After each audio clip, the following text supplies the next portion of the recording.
அவன் பாக்கியவான். உன் கைகளின் பிரயாசத்தை நீ சாப்பிடுவாய், உனக்கு பாக்கியமும் நன்மையும் உண்டாயிருக்கும்.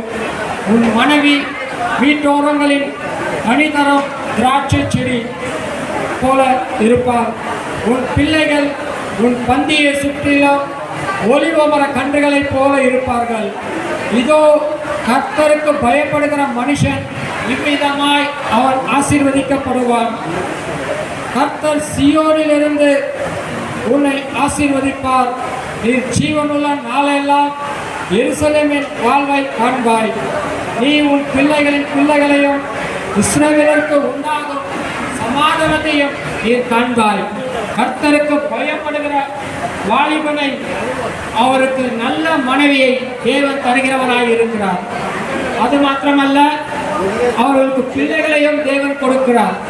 இந்த நாளிலே கர்த்தருக்கு பயப்படுகிற அன்பு சகோதரனுக்கு அருமையான சகோதரி ஜான்சியை மனைவியாக தேவன் உங்களுக்கு கொடுத்திருக்கிறார்.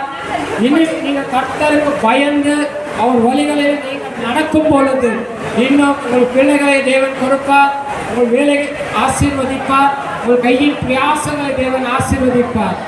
ஆமென். தொடர்ந்து நம்ம மத்தியில் தேவனுடைய ஊழியக்காரர்கள் இருக்கிறார்கள். நம்ம மத்தியில் பாஸ்டர் ஆண்ட்ரல் அவர்கள், பாஸ்டர் பர்னபாஸ் மற்றும் பாஸ்டர் ஸ்கூலில் இருக்கிறார்கள்.